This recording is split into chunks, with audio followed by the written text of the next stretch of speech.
আরে মালতী, কাল বাজারে এত খরচ হলো কেন? 5 টাকার হিসেব কেন মিলছে না? কি হলো রে? সবজি আনলি তো 4 আটি পুঁই শাক। কথা কানে যাচ্ছে না নাকি? কি হলো রে? বাজারে আজকাল সবজির বড্ড দাম বেড়েছে মা। আলু কুমড়ো যাই কিনতে যাই একেবারে আকাশ ছোঁয়া, কিছুই সস্তা না।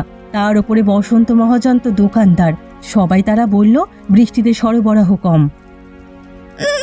দোকানদার বলল? তুই আবার দরদাম করতে জানিস না? আমি কি ঘাসে মুখ দিয়ে চলি নাকি? না জানি না বাজারের দাম?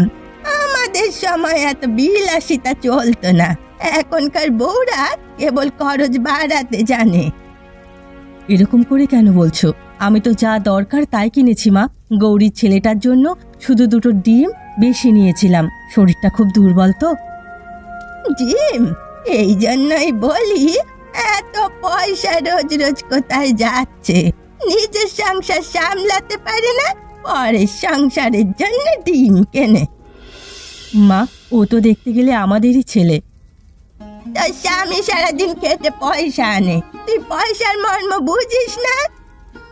আসলে আমি সবাইকে নিয়ে চলতে চাই। আমি তো চাই সবাই ভালো থাকুক মা।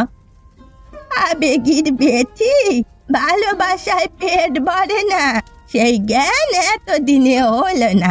এজন্যই বলি, মেয়ে মানুষের হাতে টাকা মানে আগুনের মধ্যে মোম।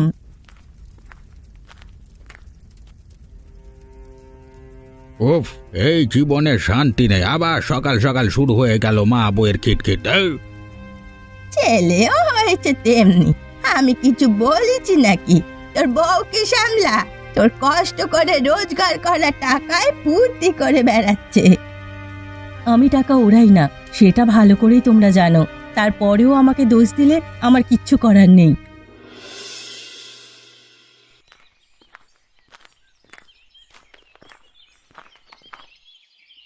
বৌমা যে, আজকে এত দেরি কেন? বাজার হাটের দাম আপনারা যা বাড়িয়েছেন, তাতে আমাদের মতো গরিব মানুষদের আর খেয়ে পড়ে বাঁচতে হবে না। বাড়িতে তার জন্য রোজ অশান্তি হচ্ছে, সবাই আমাকে দোষী ভাবছে। যাই হোক, পেঁয়াজের কিলো কত করে? এরকম করে বলো না। আমি কি ইচ্ছে করে দাম বাড়িয়েছি? আমি মহাজন হতে পারি, তবে চামার তো নই। যাই হোক, তোমার জন্য 10 টাকা কেজি, বাকিদের জন্য 12 টাকা। আমার জন্য মিষ্টি মিষ্টি কথা বলে আর ভোলাতে হবে না। যাই হোক, যতটা নেওয়ার ততটাই তো নিতে হবে। না না বৌমা, তোমার জিনিসপত্র কিনতে সমস্যা হলে আমাকে জানাবে। আমি নিজের সমস্যার কথা বাইরে জানাতে পছন্দ করি না। বসন্তদা দেখেছো? মালতীতে এসেছে। ওর হাতের রান্না একেবারে স্বর্গীয়।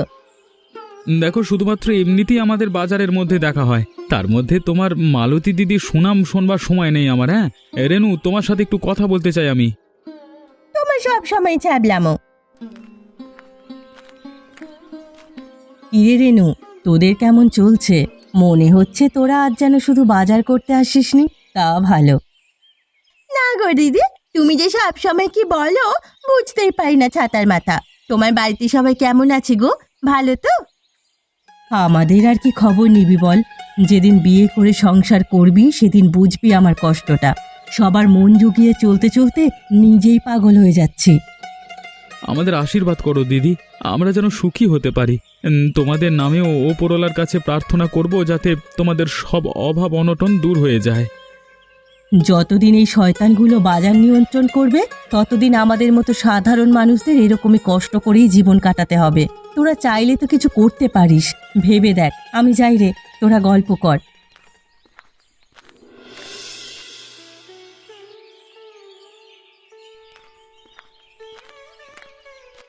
তাই তো ভাবছি, আমার রাজকন্যা বউ সকাল সকাল বেরিয়ে কোথায় গেছে। সকাল সকাল এজন্য রান্না করে ভালো মানুষ সাজা হয়েছিল বরের সামনে। বলি বাজারে কতক্ষণ লাগে বলতো? পাড়া বেড়ানো হচ্ছিল নাকি? ভিড় ছিল মা, তাছাড়া দাম যা নিচ্ছে একেবারে আকাশ ছোঁয়া। সবজিও ভালো পাইনি। আমার আর ভালো লাগছে না তোমার কাছ থেকে রোজ রোজ এরকম নালিশ শুনতে। তোমার যদি মনে হয় যে আমি সময় নষ্ট করছি, পয়সা নষ্ট করছি, তাহলে তুমিই তো বাজারে যেতে পারো। আবার আমাকে কথা শোনানো হচ্ছে। দিন দিন তো সাহস বেড়ে যাচ্ছে। আমাদের সময় শাশুড়িদের মুখে কথা বলতে গেলে আমাদের পায়ের নিচে থেকে মাটি সরে যেত, আর এখনকার বউরা শুধু কথা আর বড়াই, কাজের বেলায় কিছু নেই। আমি তো চেষ্টা করছি মা, একা হাতে সব সামলানো, কেউ সাহায্য করার নেই, তুমি তো দেখতেই পাও। চেষ্টা? তুই আমার সাজানো সংসার খাচ্ছিস, তোর জন্যই আমাদের ঘরে অভাব। ছেলে পয়সা রোজগার করে ক্লান্ত হয়ে যাচ্ছে, আর তার উপরে আমাকে ঘুরিয়ে নাক দেখিয়ে বলার চেষ্টা করছিস যে আমি তোর কাজ করব। তো সাহস হয় কি করে এত? মা, এ কি বলছো তুমি? আমি তো এসব কথা ভাবতেও পারি না। হ্যাঁ, কি ভাবতে পারিস আর কি ভাবতে পারিস না সেটা আমার জানা আছে। তোকে চিন্তা আমার আর বাকি আছে? ওরে, এত বয়স হয়ে গেলেও তোর আর এই বয়সে লজ্জা নেই? সংসারে মন দে। কাল থেকে আমিও বাজারে যাব না, দেখি কি হয়। পাপি তো, বউদের কাজ ঘরের ভেতর, বাজারে ঘোরাঘুরি না। তোর মতো বউরা সংসারে দারিদ্র্য ডেকে আনে।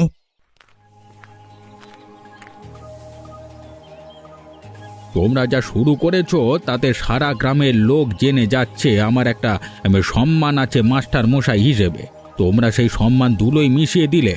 বলি, খেয়াল আছে গ্রামে আমি মুখ দেখাবো কি করে? আমাকে কেন বলছো? সব দোষ কি আমার নাকি? দেখেছিস, তোর বউ তোর সামনে আমাকে দোষ দিচ্ছে ঘুরিয়ে। এখন থেকে সাবধান হয়ে যা, না হলে এই বউ তো সর্বনাশের কারণ হবে।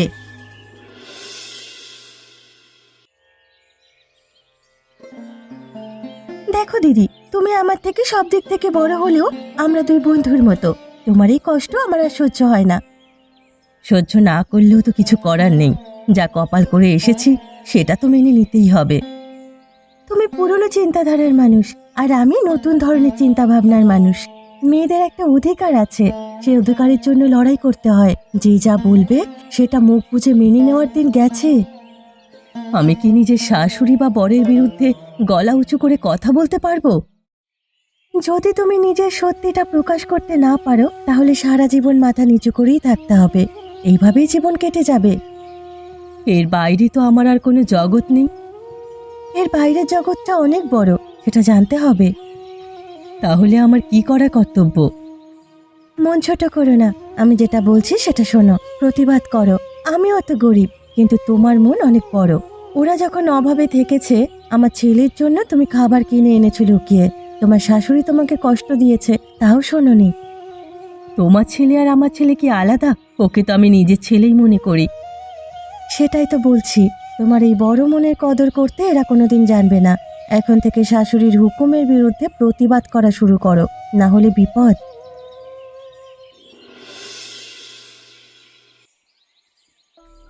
এই যে রাজকন্যা, এদিকে শুনে যাও।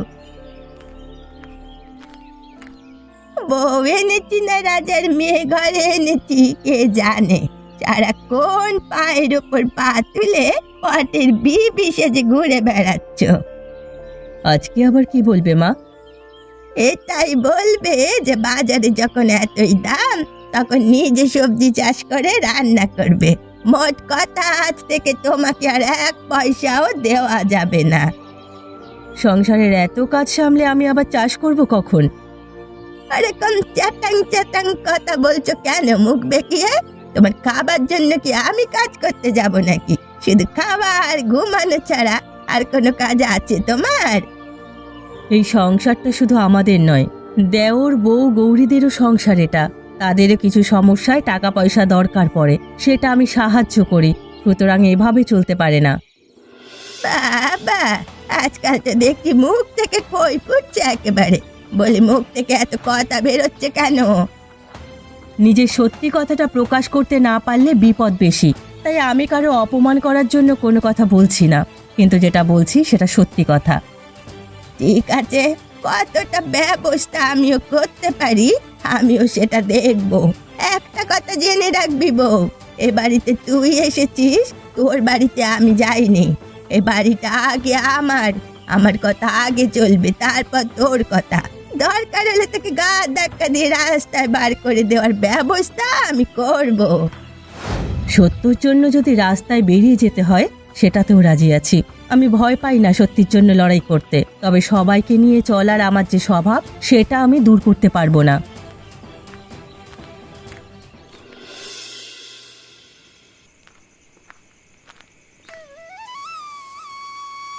আরে বুড়িমা, কোথায় যাচ্ছ? তোমার সাথে দেখা করতে যাচ্ছিলাম বাবা, কিন্তু বাজারে তো আর যেতে পারি না, তাই এখানে দাঁড়িয়ে রাস্তার পাশে তোমার জন্য অপেক্ষা করছিলাম। কি হয়েছে বলো তো? আমার বউটা জ্বালায় আর ঘরে টিকতে পারছি না। কেন, কি করেছে তোমার বউ?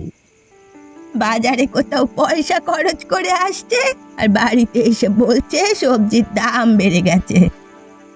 এ বাবা, কি মিথ্যে কথা! বাজারে যা দাম, মাস্টারবাবুর বউ বলে আমি অর্ধেক দামে সবকিছু দিই, এরপরে এরকম করছে?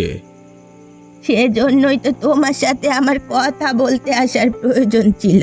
বাড়িতে থাকলে যে যা বলে আমাকে তাই বিশ্বাস করতে হয়। এখন আমি সত্যিটা জানতে পারছি। একটা কাজ করো তুমি। কি কাজ? বাড়ি থেকে ঘাড় ধাক্কা দিয়ে বের করে দাও, তারপর দেখছি এই গ্রামে কেউ সাহায্য করবার মতো থাকবে না ওকে। যে করেই হোক ওকে আমি ভুল প্রমাণ করেই ছাড়বো।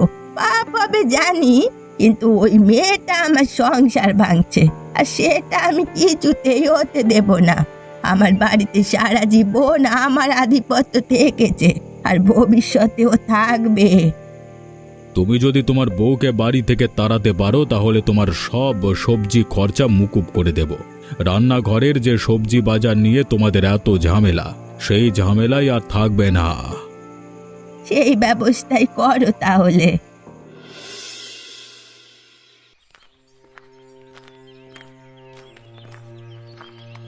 মালতী, ও মালতী, দাঁড়াও দাঁড়াও, থামো দিদি, বলছি তোমার সাথে কথা আছে।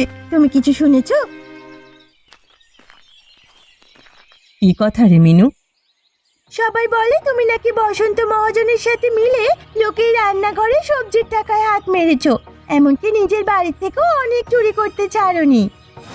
কি বলছিস? এসব কে বলল? লোকজন বলছি গো, সবাই নাকি বুঝে গেছে তুমি অপরাধী। তাই তো কাল সন্ধ্যায় মহাজনের সাথে বটতলায় তোমার শাশুড়ি অনেকক্ষণ কথা বলছিল। ওরা মিথ্যে বলছে, আমি কিচ্ছু করিনি। আমি বরং প্রতিবাদ করতে চেয়েছি বাজারের জিনিসের দাম বাড়ছে বলে। তাতে কি অপরাধ? তোমার কথা গায়ে কে বিশ্বাস করবে বলো? আমি কার কাছে যাব? আমি তো আর পথ দেখতে পাচ্ছি না। তবু লড়াই ছাড়লে হবে না দিদি, আমরা সবাই জানি তোমরা কত ভালো। লড়াই তোমাদের চালিয়ে যেতেই হবে। ঠিক আছে, আমি হেরে যাব না। একদিন আমি প্রমাণ করেই দেব যে আমি চোর নই। সেই দিনটার জন্য আমি যতটা কষ্ট করা প্রয়োজন ততটা করব।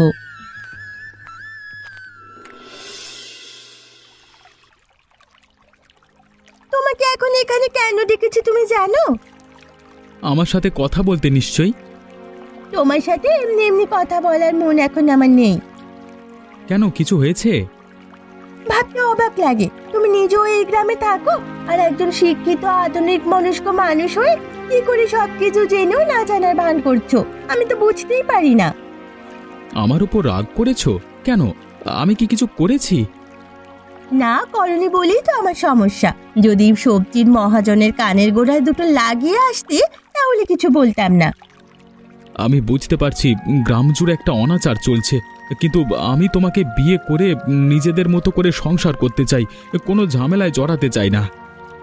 কিন্তু আমি অন্যায়ের সাথে আপোষ করে বাঁচতে পারবো না। মালতী দিদির মতো ভালো মানুষের নামে সবজিওয়ালা ও শাশুড়ির সাথে মিলে গ্রামে কুৎসা রটাচ্ছে। আজ ওর নামে রটাচ্ছে, কাল আমাদের নামে বা অন্য কোনো ভালো মানুষের নামে রটাবে। এরা স্বার্থ আর টাকা পয়সার জন্য সব কিছু করতে পারে। তুমি ঠিকই বলেছ, আমাদের প্রতিবাদ করা উচিত। তুমি চাও তো আমি তোমাকে বিয়ে করি? যতদিন না তুমি শয়তান মহাজনের উচিত ব্যবস্থা করতে পারবে ততদিন আমি তোমাকে বিয়ে করব না। ঠিক আছে রেনু, আমি তোমাকে কথা দিচ্ছি, ওদের ব্যবস্থা আমি করে তবে ছাড়বো। তাহলে কালকে পঞ্চায়েতে সভা ডাকা হবে। শেষ পর্যন্ত আমাকে যে দিন দেখতে হবে কোনোদিন ভাবিনি। স্কুলের শিক্ষক হয়ে সারা জীবনে যতটুকু নাম কামিয়েছিলাম আজকে সব জলাঞ্জলি দিতে হলো আমাকে। যদিও আমি নিজে কিছু জানি না, তবে সবাই বলছে মালতী নাকি সংসারে টাকা চুরি করে আর মহাজনের সঙ্গে যোগ সাজসে সবজির দাম বাড়িয়ে বাজারে টাকা হাতাচ্ছে। তোমরা সবাই জানো আমি সোজা মানুষ, গায়ে সবার সঙ্গে খোলামেলা ব্যবহার করি, কিন্তু এই মেয়েটা আমার দোকানে এসে আমাকে একটু বেশি রোজগার করবার পরামর্শ দিয়েছিল, সেই জন্যই আমি লোভের বশে ভুল পথে চলে গেছিলাম। সোজা মানুষ? তুমি সোজা মানুষ শয়তান বসন্ত? আমরা সবাই জানি এসব করবার জন্য তুমি দিদিকে উস্কেছো, তারপরেও দিদি তোমার কথায় সায় দেয়নি, তাই ওর শাশুড়ির সঙ্গে মিলে তুমি গ্রামে চক্রান্ত রটিয়েছো। তোরা আমাদের ব্যক্তিগত ব্যাপারে এত বড় বড় কথা বলার কে? ব্যক্তিগত বিষয় এখন সবার বিষয় হয়ে গেছে, তাই যারা সত্যিটা জানে তাদের কথা বলাটা জরুরি। বলো বউ, তোমার কিছু বলবার আছে? আছে। যে সংসারের জন্য আমি এত কিছু করলাম, যাকে ভালোবেসে বউ হয়ে এলাম, সে যখন আমাকে সন্দেহ করে বাজারের মাঝখানে বিচার সভা ডেকেছে, তখন আমি আর তাদের সঙ্গে থাকতে চাই না। দিদি, তুমি কোথায় যাচ্ছ? দাঁড়াও তুমি।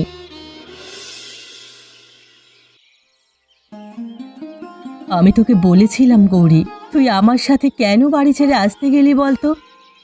তুমি বিপদের সময় আমার এত সাহায্য করেছো, আর আমি তোমাকে সাহায্য করব না ভাবলে কি করে? আমার বর নেই, আমার সংসার চলে না, তোমার জন্যই আমি এতদিন দুধের বাচ্চাকে নিয়ে খেতে পেয়েছি। কিন্তু আমার কাছে এখন এসে কি করবি বলতো? তুমি যা করবে আমিও সেটাই করব। আমি যাই করি, খেতে পাই আর না পাই, ও বাড়িতে আমি আর কোনোদিন ফিরে যাব না।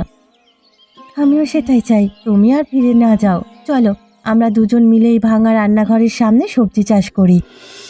হ্যাঁ, তারপরে এই রান্নাঘরেই সবজির বাজার দেব। সস্তায় ভালো সবজি পেলে গ্রামের মানুষ পিঁপড়ের মতো ছুটে আসবে আমাদের কাছে। নিজেকে বাঁচানোর এটাই এখন একমাত্র রাস্তা আমাদের। এরপর আমিও দেখব মহাজনের চক্রান্ত কত চলে। মানুষ প্রমাণ করে দেবে কে ঠিক আর কে ভুল। চলো, কাল থেকেই আমি ব্যবস্থা করব, তোমাকে আমি সাহায্য করব সব কাজে। চল, এখন গুছিয়ে নিয়ে নিজেদের থাকার মতো ব্যবস্থা করা যাক।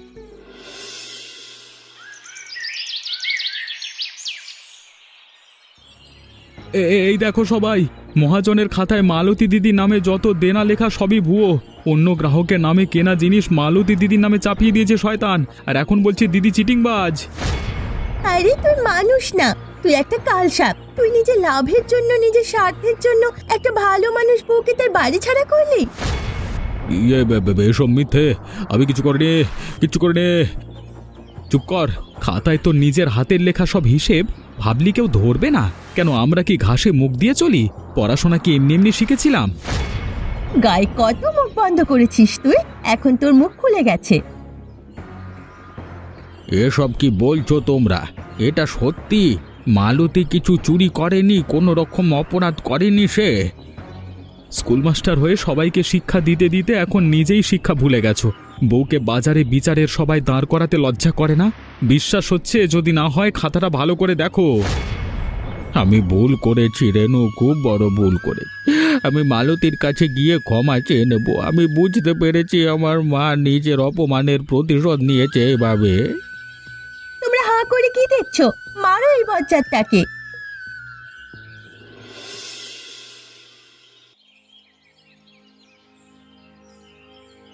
মালতী, তোমার সাথে একটু কথা ছিল আমার। তুমি এখানে কেন এসেছো? আমরা এখানে নিজেদের মতো থাকতে এসেছি। আমাদের ইচ্ছে ছাড়া আমরা এখানে কাউকে আসতে দেব না। আমার কথা তো শোনো।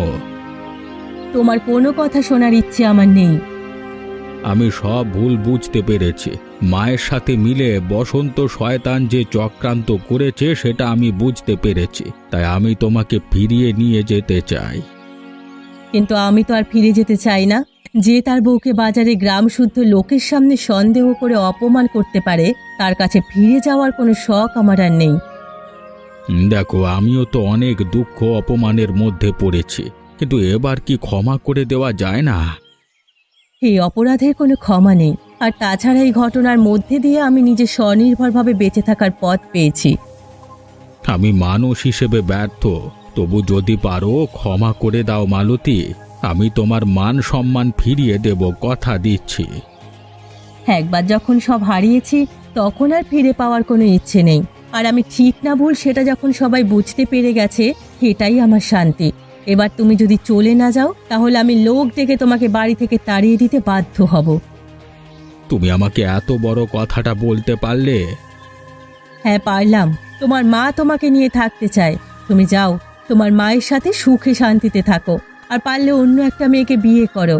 আমার তোমার সাথে জীবন কাটানোর আর কোনো শখ নেই। আমাকে ক্ষমা করে দিও।